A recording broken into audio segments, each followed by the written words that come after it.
Hello everyone, welcome to EDU Mansi. तो आज की वीडियो में हम डिस्कस करेंगे कुछ अन्य प्रश्नों को। ये प्रश्न जो हैं आरओ यारो 2016 के पेपर में आए हुए हैं और मेंस में आए हुए हैं। तो चलो हम डिस्कस करते हैं। देखो, पहले तो है हिंदी रूपांतरण के लिए। ये जितने भी प्रश्न हैं ये हिंदी रूपांतरण के लिए हैं। 12 क्वेश्चंस दे रखे हैं, इसमें से सिर्फ 10 करने हैं। नेक्स्ट क्वेश्चन है, इसके अंदर इंग्लिश के अंदर कन्वर्जन के लिए दे रखा है और ये दोनों ही प्रश्न 10-10 नंबर के हैं। तो हम इसको डिस्कस करेंगे आज। और पिछली वीडियो में मैंने एंडोर्समेंट का मतलब नहीं समझाया था। तो एंडोर्समेंट का मतलब होता है जैसे कि आपके पास सपोज़ एक डिपार्टमेंट है, सरकारी डिपार्टमेंट, उसको लेटर भेजना है दूसरे डिपार्टमेंट में, तो वो पृष्ठांकन या फिर एंडोर्समेंट का यूज़ करते हैं। और जो ऑडिटर है, ऑडिटर का मतलब लेखा परीक्षक, यानी कि जो आय और व्यय का लेखा जोखा रखता है उसे ऑडिटर कहते हैं। अब हम ये नए वाले क्वेश्चंस को डिस्कस करेंगे।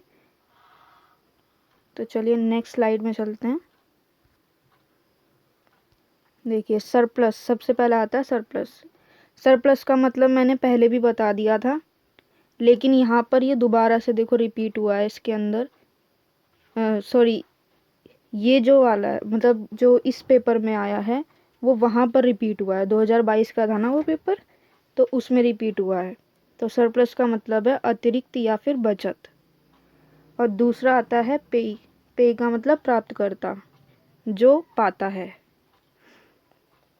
इसके बाद आता है प्रीरोगेटिव। प्रीरोगेटिव का मतलब होता है परमाधिकार या कोई विशेष अधिकार हो, उसको हम प्रीरोगेटिव कहते हैं। उसके बाद आता है वर्कलोड। वर्कलोड का मतलब होता है कार्यभार। इसके बाद आता है एजेंसी। एजेंसी का मतलब होता है कोई संस्था या उसकी कोई शाखा। ठीक। इसके बाद आता है टर्म। टर्म का मतलब होता है अवधि। टर्म के दो मायने होते हैं, वैसे आप दोनों ही देख लो। टर्म का मतलब होता है अवधि, मतलब कितने समय तक वो चीज़ रहेगी, और एक होता है शर्त। जैसे हम शब्द इस्तेमाल करते हैं ना, टर्म्स एंड कंडीशंस, तो उसके अंदर आता है ये। दोनों तरीके से इसके मीनिंग होते हैं। अब नेक्स्ट आता है वैलिड। वैलिड का मतलब होता है वैध, मतलब कोई चीज़ कितने समय तक वैध है, मान्य है।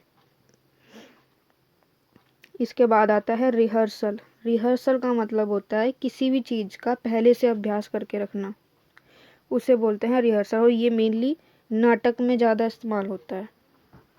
इसके बाद आता है कन्वेनर। कन्वेनर का मतलब होता है संयोजक। इसके बाद आता है डायरेक्टरी। डायरेक्टरी का मतलब निर्देशिका। जैसे कि डायरेक्टरी हमारे पास होती है जिसके अंदर फ़ोन नंबर्स और डिटेल्स वगैरह होती है किसी भी जगह की, तो उसको डायरेक्टरी बोलते हैं। फैकल्टी का तो सबको पता ही है, विभाग। उसके बाद आता है अनपार्लियामेंट्री। अनपार्लियामेंट्री का मतलब होता है असंसदीय, जो संसद से रिलेटेड नहीं होता। इसके बाद अब हिंदी वाले आते हैं, इनको इंग्लिश में कन्वर्ट करना है। तो सबसे पहले आता है स्थगन। स्थगन का मतलब होता है एडजर्नमेंट या पोस्टपोनमेंट, यानी कि उसको स्थगित किया जा रहा है। जैसे कि हमारा पॉलिटी में भी इस्तेमाल होता है एडजर्नमेंट, वही एडजर्नमेंट यहाँ पे यूज़ हुआ है। उसके बाद आता है संपरीक्षा। संपरीक्षा का मतलब होता है ऑडिट करना। फिर आता है प्रतिदर्श। प्रतिदर्श का मतलब होता है सैंपल। फिर आता है संहिता। संहिता का मतलब होता है बहुत सारी चीज़ों का कलेक्शन। कुछ टेक्स्ट हो गए, कुछ मंत्रा हो गए, तो उनका कलेक्शन होता है संहिता। ठीक है, उसी को ही हम कोड भी बोलते हैं। इसके बाद आता है विधेयक। विधेयक मतलब बिल होता है, जो हम जैसे मनी बिल इस्तेमाल करते हैं ना टर्म, तो वही वाला विधेयक वहाँ पर इस्तेमाल होता है। ये सरकारी वर्ड है एक तरीके से। इसके बाद आता है सर्वेक्षण। सर्वेक्षण का मतलब होता है सर्वे। नेक्स्ट देखते हैं शब्दशः। शब्दशः मतलब वर्ड टू वर्ड, यानी सेम टू सेम, उसी के जैसा। तो इसके लिए दो शब्द हैं, लिटरली और डुप्लीकेट, मतलब उसी के जैसा ही।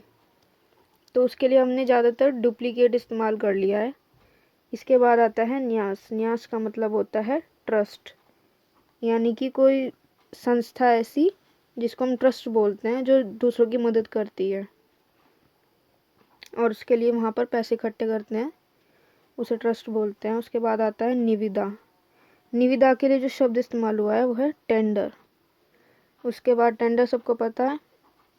अद्यतन। अद्यतन का मतलब होता है अपडेट, अपडेट मिलना।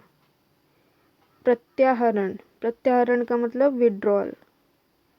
उसके बाद आता है सचेतक। सचेतक मतलब अलर्ट, जो अलर्ट दिया जाता है हमें उसको बोलते हैं सचेतक।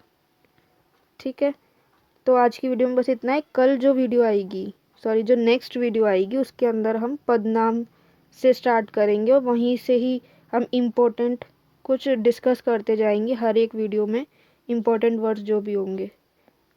ठीक है, तब तक के लिए इसको रिवाइज करना, और वीडियो अच्छी लगे तो लाइक शेयर सब्सक्राइब ज़रूर करना।